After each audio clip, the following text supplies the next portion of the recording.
Hello students, एक बार फिर से स्वागत है आप सबका हमारे नए लेक्चर में।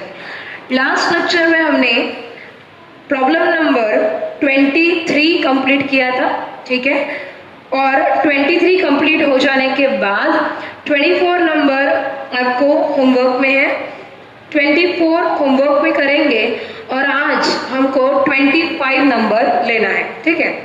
चलो देखो, a factory produce a standard product. Factory में एक स्टैंडर्ड प्रोडक्ट प्रोड्यूस होता है। नाम नहीं दिया कौन सा प्रोडक्ट, पर बोला है कि स्टैंडर्ड है, ठीक है।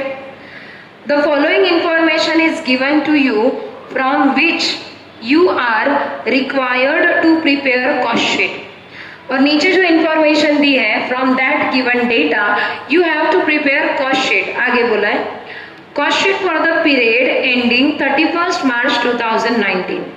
अब यहाँ पीरियड एंडिंग 31 मार्च 2019 है, लेकिन क्या लेकिन है, यहाँ कॉस्ट शीट का पीरियड स्पेसिफाई नहीं है। आप बोलेंगे कैसे, बोला तो है पीरियड एंडिंग बोला, लेकिन वो पीरियड मंथ एंडिंग है, हाफ ईयर एंडिंग है या ईयर एंडिंग है, कुछ भी बताया नहीं है। जैसे अगर आप देखेंगे आपके प्रीवियस जो भी प्रॉब्लम होंगे, जैसे 21 नंबर आप देखो, 21 नंबर में बोला था during the month of March, तो मंथ बोला था यानी कॉस्ट शीट का पीरियड कंप्लीट जो था वो 1 महीने का था। ऐसे प्रीवियस जैसे प्रॉब्लम नंबर 20 जो मैंने आपको पढ़ाया, वहां बोला था फॉर हाफ ईयर एंडिंग। या ऐसे क्लियर कट स्पेसिफाई नहीं किया, उन्होंने बोल दिया पीरियड एंडिंग 31 मार्च 2019, लेकिन 31 मार्च को जो पीरियड एंड हो रहा है वो 1 महीने का पीरियड एंड है या 6 महीने का है या 1 साल का, स्पेसिफाई नहीं किया, तो हम पीरियड में कुछ भी नहीं लिखेंगे, ठीक है। आगे देखो, मार्किंग स्टार्ट करेंगे। कंज्यूमेबल मटेरियल क्या है, opening stock, purchase, direct wages, direct expenses, एक आइटम छूट गया क्लोजिंग स्टॉक। इनके ऊपर किसी भी प्रकार की कोई भी मार्किंग नहीं होगी, ठीक है। आगे factory overhead F, office overhead O, selling distribution S. आगे बोला है यूनिट्स ऑफ फिनिश प्रोडक्ट यानी फिनिश प्रोडक्ट की इंफॉर्मेशन है। इन हैंड, इन हैंड का मतलब होता है stock. In hand at the beginning यानी opening stock. At the beginning of the period 1000 units, value है उसकी 16,000। टाइप नंबर 3 की जब शुरुआत हुई थी उस समय हमने आपको कहा था कि हो सकता है opening stock of finish good और closing stock of finish goods दोनों के यूनिट्स अवेलेबल हो, ठीक है। दोनों के यूनिट्स अवेलेबल होंगे और दोनों के यूनिट्स अवेलेबल होंगे और उनकी वैल्यू भी दी जा सकती है। अगर वैल्यू दी है यानी वैल्यूएशन अगर दिया है तो वो लिखेंगे, है ना, और नहीं दिया तो ओसीपीसी के बेस पर निकालते हैं। तो यहाँ opening stock of finish good, बोलो मेरे साथ, opening stock of finish good, इसके यूनिट्स दिए हैं, साथ ही साथ उसकी वैल्यू भी दी है, ठीक है।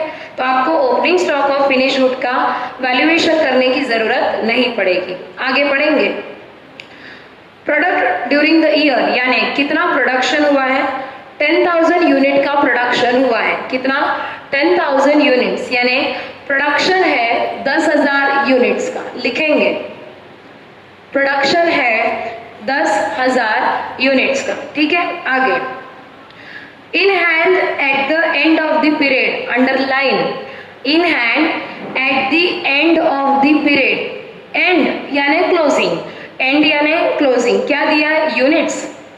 देखो ढूंढो अच्छे से, कहीं पर closing stock of finish good की वैल्यू दी है क्या, नहीं दिया। वैल्यू नहीं दिया तो क्या करेंगे, बोलो, वैल्यू नहीं दिया तो ओसीपीसी के बेसिस पर आप निकालेंगे। चलेंगे आगे। आप बोलेंगे मैडम यहाँ सोल्ड यूनिट नहीं है, तो आप बताओ मुझे क्या ये पहला प्रॉब्लम है क्या जहां पर सोल्ड यूनिट नहीं दिए।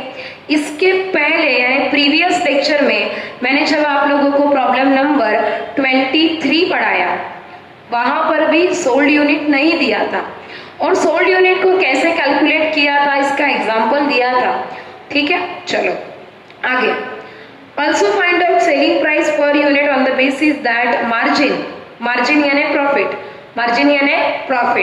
Margin is uniformly made to yield a profit of 20% of selling price, यानी प्रॉफिट का परसेंटेज कितना है 20%, किसके ऊपर, सेलिंग प्राइस के ऊपर। स्टार्ट करेंगे प्रॉब्लम को। बहुत ही सिंपल प्रॉब्लम है, कुछ भी नया नहीं है।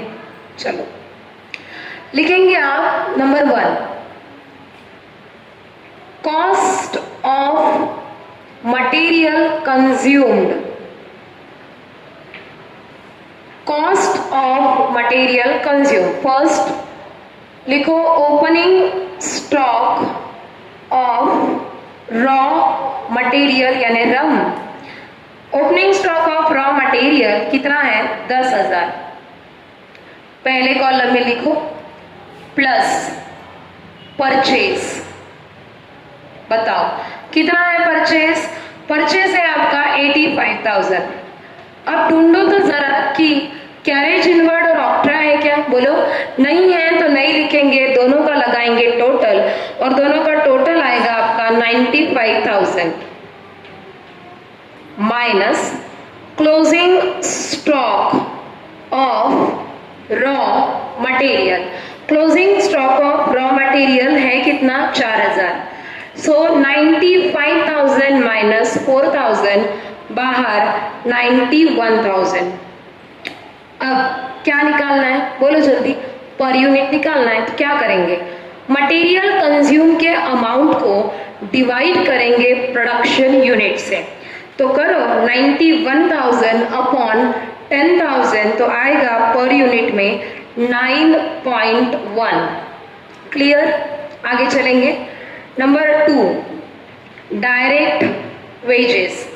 डायरेक्ट वेजेस के अल्टरनेटिव नाम जल्दी जल्दी बोलो। पहला मैन्युफैक्चरिंग वेजेस, दूसरा फैक्ट्री वेजेस, तीसरा प्रोडक्टिव वेजेस। देखेंगे डायरेक्ट वेजेस कितना है, अमाउंट है 20,000, लिखेंगे सेकंड कॉलम में 20,000 डिवाइडेड बाय 10,000 करेंगे तो कितना आएगा 2। Number 3, direct expenses. ढूंढो डायरेक्ट एक्सपेंसेस है क्या दिया है, अमाउंट कितना है 10,000, 10,000 डिवाइडेड बाय 10,000 पर यूनिट आया 1। अब तीनों की लेंगे टोटल। जो नए पॉइंट नहीं है ना उसके ऊपर रोज रोज डिस्कस करने से कोई मतलब नहीं, जहां नया पॉइंट है वहीं पे ज्यादा एलैबोरेट करेंगे। सो तीनों की टोटल आएंगी प्राइम कॉस्ट अमाउंट 1,21,000 और इनका टोटल आएगा 12.1। हो गया, आगे चलेंगे। इसके आगे चलेंगे, लिखेंगे नंबर 4, क्या बोलो, फैक्ट्री ऑन कॉस्ट। देखेंगे आप, देखेंगे कि एफ मार्किंग वाले कितने आइटम आपके प्रॉब्लम में हैं। सो एक ही आइटम दिया है, आइटम का नाम है फैक्ट्री ओवरहेड। फैक्ट्री ओवरहेड कितना परसेंट बोला है बोलो जल्दी, 100%। किसके, डायरेक्ट लेबर के। इसके पहले हमने बहुत से प्रॉब्लम ऐसे पढ़े हैं जहां पर हमको रेडीमेड अमाउंट मिलता था। कैसा, रेडीमेड। यहाँ अमाउंट ना देते हुए वो बताते हैं कि ओवरहेड का जो है वो कौन से अमाउंट का कितना परसेंट लेना है। यहाँ क्या बोला, डायरेक्ट लेबर यानी डायरेक्ट वेजेस का 100% लो। तो चलो बताओ डायरेक्ट वेजेस का अमाउंट कितना है। डायरेक्ट वेजेस का आपका अमाउंट है 20,000। कितना है बोलो, 20,000। चलो लेंगे कैलकुलेटर में 20,000 इंटू 100% तो आएगा 20,000 ही। बहुत ही सिंपल था। 20,000 अपॉन 10,000 आएगा 2, लगाएंगे टोटल। अब बताओ यहाँ जो टोटल आएंगे उसको नाम देना या नहीं देना, देंगे। क्यों, क्योंकि प्रॉब्लम में opening stock of work in progress और closing stock of work in progress नहीं है। अगर होता तो इस स्टेप को हम कुछ भी नाम नहीं देते, नहीं है, इसीलिए इसी अमाउंट को अभी हम बोलेंगे factory cost oblique work cost. Amount है 1,41,000 और इधर 14.1, 14 यानी 14.1। अब ये जो FC ऑब्लिक WC मिला ये मैं अगले इसमें फॉरवर्ड कर देती हूँ, ठीक है, लेकिन आप डबल नहीं लिखेंगे, आप उसको डबल लिखेंगे नहीं, ठीक है। आपको कंफ्यूजन नहीं होना चाहिए, इसलिए यहां से मैं कंटिन्यू इधर करूंगी। क्या लिख रही हूँ देखो, लिखेंगे पॉइंट बी बिल्कुल ऊपर, FC/WC अमाउंट 1,41,000 और 14.1। आप दो बार अमाउंट नहीं लिखेंगे बेटा, मैं इसलिए लिखा है ताकि आपको कैलकुलेशन समझ में आए, ठीक है। चलो इतना हो गया। नेक्स्ट उसके बाद लिखना है हमको नंबर 3। क्या लिखना है? 3 है क्या? नहीं सॉरी 5 नंबर है। क्या है? Office on cost. Office on cost, तो देखो ऑफिस ऑन कॉस्ट कितना परसेंटेज बोला है, तो देखो ऑफिस ऑन कॉस्ट कितना परसेंटेज बोला है, बोलो ना। वो बोला है office overhead 10% of work cost. Work cost का 10% यानी 1,41,000 ये किसका अमाउंट है बोलो? वर्क कॉस्ट, उसी को बोलते हैं फैक्ट्री कॉस्ट, उसका 10% लेंगे। यहाँ पे लिखो office overhead 10% of work cost. आप कैलकुलेशन लिख सकते, ठीक है। क्या लिखेंगे? चलो लो कैलकुलेशन में यहाँ लिख सकते हैं अगर आपकी इच्छा होगी तो। लिखेंगे 1,41,000 इंटू कितना? 10%। 1,41,000 इंटू 10%। आपकी इच्छा होगी तो आप बिल्कुल लिख सकते हैं, यहाँ स्पेस ऑक्यूपाई होता है इसलिए मैं नहीं लिख रही हूँ। अगर आप चाहें तो आप यहाँ लिख सकते हो, ठीक है। क्या लिखेंगे? 1,41,000 इंटू 10%, कितना? 14,100। और 14,100 डिवाइडेड बाय 10,000 कितना आएगा बोलो? 1.41।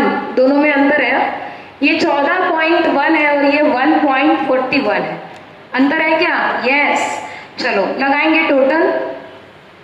टोटल लगाएंगे आप तो जो टोटल आएगी उसको बोला जाएगा पॉइंट सी, OC/PC। कितना आता है बताओ तो? 1,55,100 और 15.51, ठीक है। अभी अब आता है मेन पॉइंट जिसके लिए टाइप नंबर 3 आइडेंटिफाई होता है।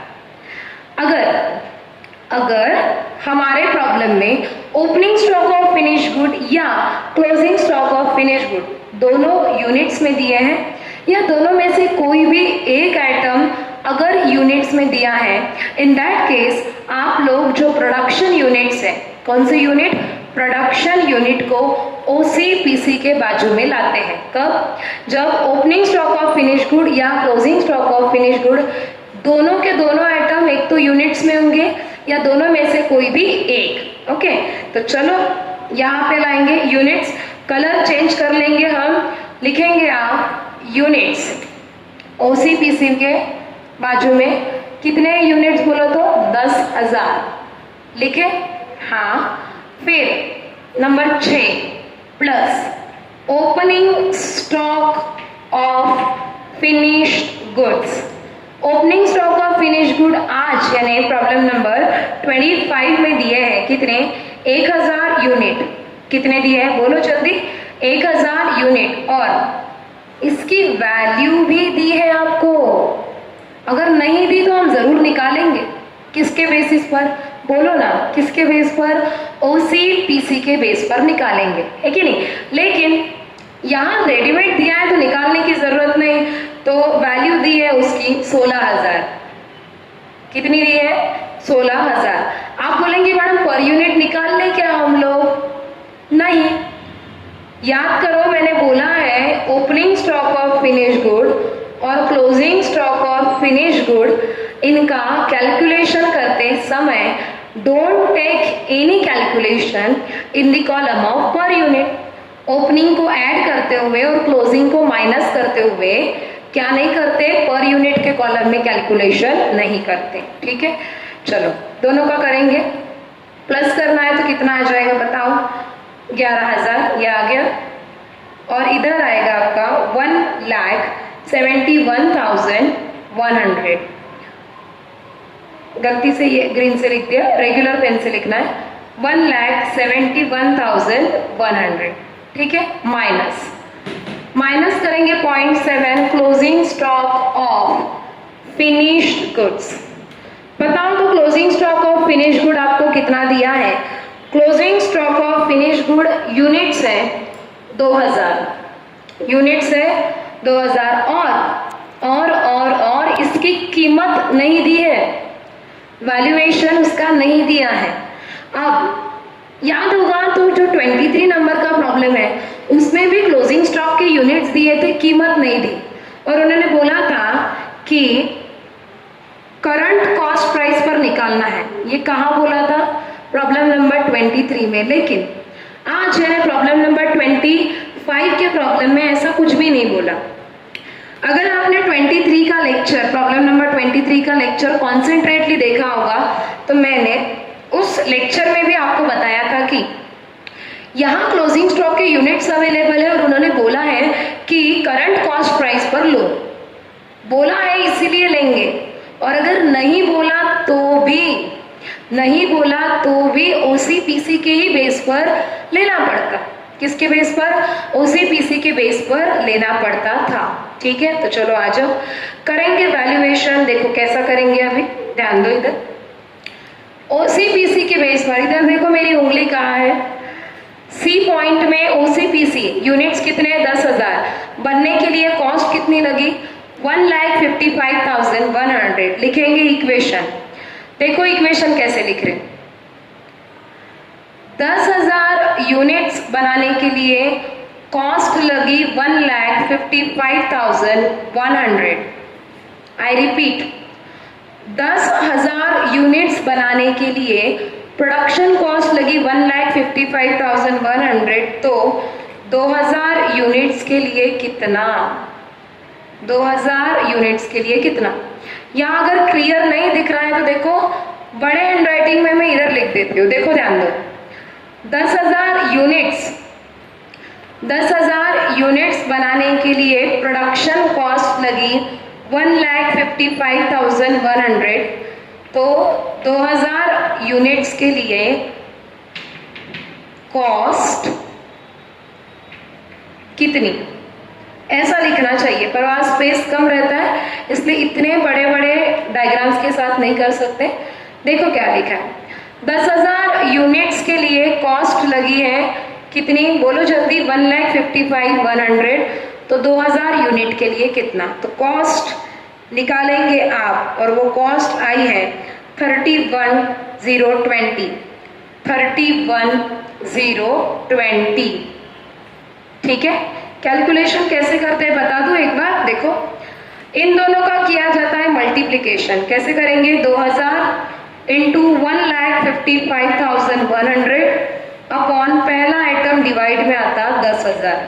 मैम को बोलती हूँ मैं इधर कैमरा जूम करे, लेकिन ये चीज जो मैंने टेबल के बाहर लिखी है, टेबल के बाहर इसको नहीं लिखना है, वहाँ स्पेस कम रहता है, सारी चीजें कॉम्पैक्ट लिखी जाती है, समझने में तकलीफ होती है, इसीलिए यहाँ लिख कर दी है। आप अलग से लिखेंगे क्या? बोलो नहीं। समझ में आ गया? चलो बढ़ेंगे आगे। अब ये आ गया, ये मैंने कुछ गड़बड़ कर दी। ये अमाउंट 3120 यहाँ नहीं लिखना है बेटा, ये अमाउंट के कॉलम में लिखना है 3120। और आप बोलेंगे मैडम पर यूनिट के कॉलम में कैलकुलेशन लेंगे क्या? बोलो। कितने बार बता दिया है कि नहीं, when you are adding opening stock of finished good and deducting closing stock of finished good, don't take any calculation in the column of per unit. Per unit के कॉलम में कोई भी कैलकुलेशन लेना नहीं है, नहीं लेना, ठीक है। चलो बस हो गया ये। अब जो आएगा उसको बोलेंगे पॉइंट DCOGS। देखो कितना आया, 11,000 यूनिट्स है माइनस 2,000, तो ये आया 9,000। तो 9,000 यूनिट्स है बेटा, ये कौन से? जल्दी, सोल्ड यूनिट। 23 प्रॉब्लम में ही बताया मैंने क्या करते हैं, अगर सोल्ड यूनिट पता नहीं है तो हम कैसा करते हैं, प्रोडक्शन यूनिट में प्लस करते हैं opening stock of finish good, minus करते हैं closing stock of finish good. इनके यूनिट्स माइनस होने के बाद जो आपके पास यूनिट बचते हैं वो रहते हैं आपके सोल्ड यूनिट, और इसको यहाँ 2 लाइन खींचकर बंद करना है, यूनिट का यहाँ पे बंद कर देना है। अब अमाउंट बताओ कितनी आई? अमाउंट आई 1,40,080, 1,40,080 और ये आया 15.51। क्लियर? नेक्स्ट पॉइंट 8 क्या है? Selling and distribution expenses. क्या है बोलो? Selling and distribution expenses. क्या बोला है? सेलिंग एंड डिस्ट्रीब्यूशन के लिए बोला है कि वो ₹2 per unit sold, 2 per unit sold दिया है, यानी यहाँ आपको सेलिंग एंड डिस्ट्रीब्यूशन का अमाउंट नहीं दिया, अमाउंट नहीं दिया। क्या दिया है? बोलो बोलो जल्दी बोलो। दिया है आपको पर यूनिट कॉस्ट, जिसको हम ढूंढ के निकालते हैं, वो दी है। कितनी दी है? ₹2। कितनी दी है? ₹2। अब थोड़ा सा लॉजिक लगा, अगर अमाउंट दी रहती तो पर यूनिट निकालने के लिए क्या करते? बोलो ना। अमाउंट अगर दिया रहता सेलिंग डिस्ट्रीब्यूशन का तो पर यूनिट निकालने के लिए आप लोग क्या करते? Amount divided by sold unit करते, amount divided by sold unit. अब अमाउंट नहीं दी है, क्या दिया है? पर यूनिट, और अमाउंट कैलकुलेट करना है तो क्या करेंगे? जल्दी बोलो, मल्टीप्लिकेशन करेंगे। क्या करेंगे? मल्टीप्लिकेशन। तो करो करो जल्दी करो, बोलो। सोल्ड यूनिट कितने थे? 9,000। सोल्ड यूनिट कितने हैं? 9,000। प्रॉब्लम में दिया है। कोई तो भी बोल रहा है हाँ हाँ प्रॉब्लम में दिया था। नहीं दिया है, हमने ढूंढा ना इतनी मेहनत से। देखो ये दिया था क्या? 9,000 यूनिट प्रॉब्लम में नहीं दिया था। सो 9,000 यूनिट हमने कैलकुलेट किए, तो ये सोल्ड यूनिट है। क्या है? Sold unit. तो 9,000 यूनिट्स मल्टीप्लाई ₹2, अमाउंट आएगा आपका 18,000। आई होप आपको ये समझ गया होगा। ठीक है, वैसे तो आप ब्रिलियंट है, ऐसे बोलने में कुछ होता नहीं, बोल सकते हम कि आप ब्रिलियंट हो और ये कैलकुलेशन आपको समझेगा। बहुत ही सिंपल सा कैलकुलेशन है, अगर आप चाहें तो मैं इधर एक बार बता देती हूँ। देखो ये जो मैंने यहाँ लिखा है, पहले इसको हम रब कर देंगे। मान लो कि आपको अमाउंट दिया है। क्या दिया है? बोलो। अमाउंट दिया रहता कितना? 18,000 अमाउंट दिया रहता, तो पर यूनिट कैलकुलेट के लिए मैं क्या करती? 18,000 डिवाइडेड बाय करती मैं सोल्ड यूनिट से।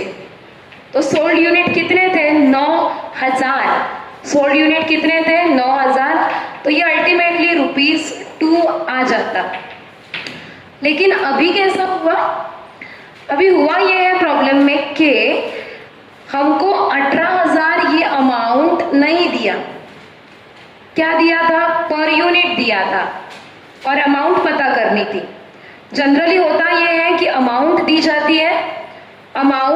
जाती है और पर यूनिट फाइंड आउट करते हैं, राइट। लेकिन यहाँ पर पर यूनिट दिया था और अमाउंट फाइंड आउट करनी है। समझ में आ गई बात? हाँ मैडम, हम बिल्कुल मान लिया कि हम बहुत होशियार नहीं है, पर हमको समझ में आती है चीजें। चलो अच्छा है कि आपको चीजें जल्दी समझ में आ गई।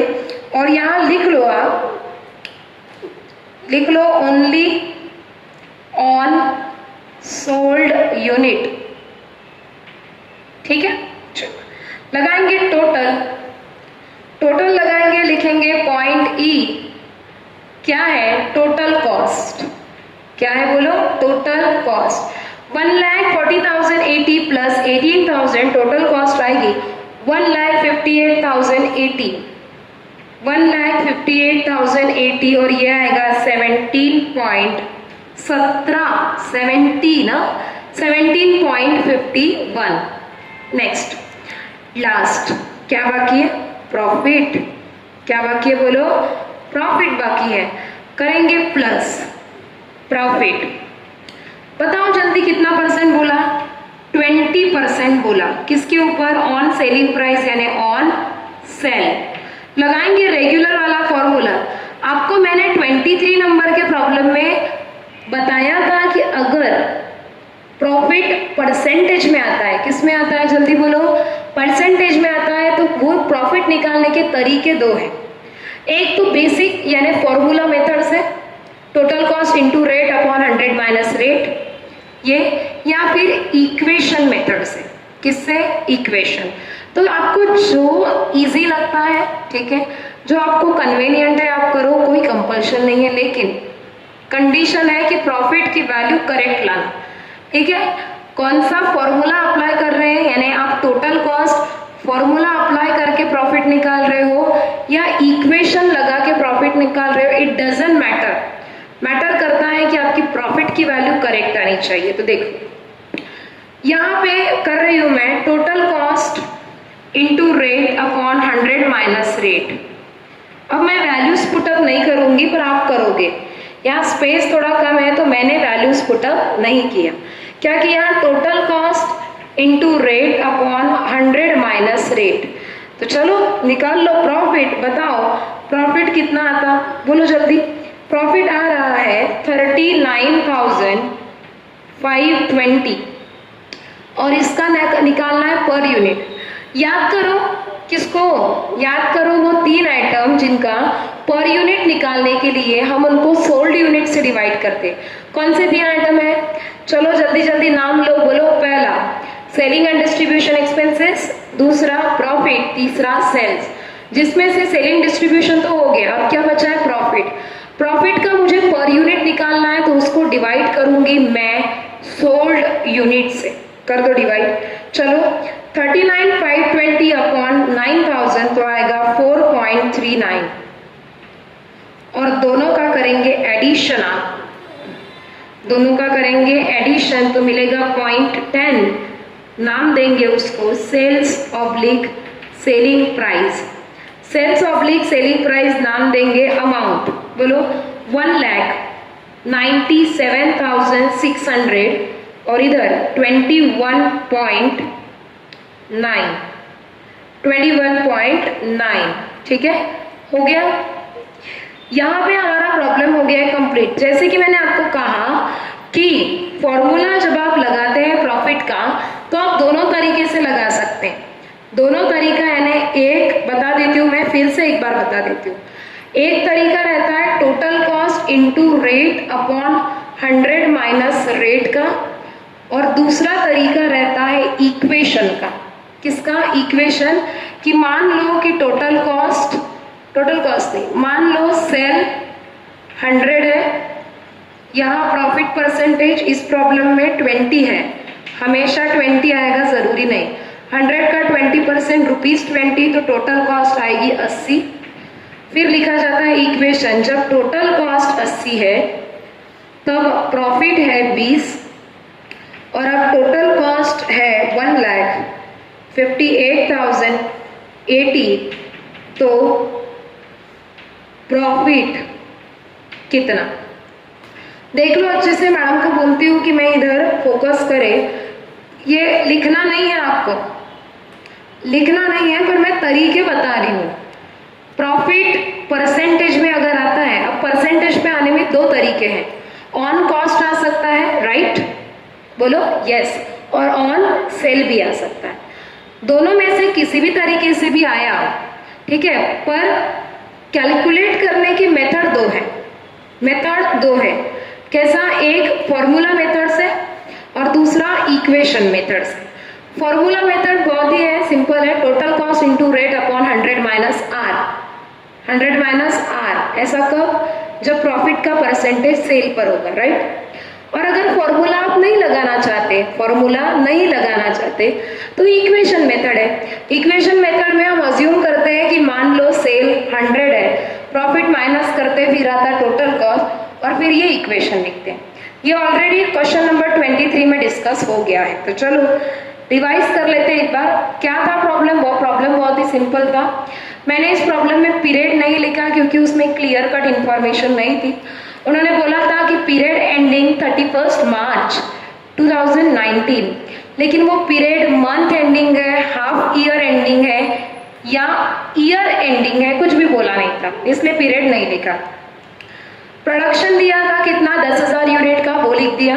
उसके बाद कॉस्ट ऑफ मटेरियल कंज्यूम निकाला, डायरेक्ट वेजेस, डायरेक्ट एक्सपेंसेस लिखे, टोटल की आया आपका प्राइम कॉस्ट, फिर प्लस किया factory on cost, again total की मिला फैक्ट्री कॉस्ट, फिर लिखा ऑफिस ऑन कॉस्ट, टोटल की तो मिला ओसी ऑब्लिक पीसी। ओसी ऑब्लिक पीसी के बाजू में लाए यूनिट्स, इसीलिए लाए क्योंकि opening stock of finish good and closing stock of finish good units में अवेलेबल थे। उसमें opening stock of finish good के यूनिट्स भी थे और वैल्यू भी दी थी, लेकिन closing stock of finish good के ओनली यूनिट्स अवेलेबल थे, वैल्यू नहीं दी थी। तो वो वैल्यू हमने ओसीपीसी के बेसिस पर निकाली। किसके बेसिस पर बोलो? ओसी यानी ऑफिस कॉस्ट या प्रोडक्शन कॉस्ट के बेसिस पर निकाली। ऐसा करके हमको सोल्ड यूनिट भी पता चल गए, सोल्ड यूनिट आए 9000। फिर सेलिंग डिस्ट्रीब्यूशन, जनरली अमाउंट दिया जाता लेकिन यहाँ पर यूनिट दिया था। अगर अमाउंट देते हैं तो हम फाइंड आउट करते हैं पर यूनिट, यहाँ इस प्रॉब्लम में पर यूनिट दिया था तो हमने फाइंड आउट किया अमाउंट और ऐसा किया और फिर कर दी टोटल और लास्ट में प्रॉफिट प्लस किया। ठीक है, 20% प्रॉफिट था सेल के ऊपर। फॉर्मूला लगाया total cost into rate upon 100 minus R. कुछ लोगों ने इक्वेशन मेथड से किया होगा और प्लस करके आ गया हमारा सेल। यहाँ पर हमारा क्वेश्चन नंबर 25 हो गया है कंप्लीट और आपके लिए एक काम है। ठीक है, आप कितना भी नहीं बोलेंगे तो भी हम आपको काम देते रहेंगे, क्योंकि काम उन्हीं को मिलता है जो कैपेबल रहते हैं और आप कैपेबल हो तो चलो अपना काम ले लो। कौन सा? होमवर्क का लिखो। प्रॉब्लम नंबर 26 होमवर्क क्या है? होमवर्क है, इसके आंसर्स आपको मिल जाएंगे। ठीक है, तो चलो आप करो इतना, बाकी देखेंगे हम हमारे नेक्स्ट लेक्चर में। तब तक के लिए थैंक यू वेरी मच।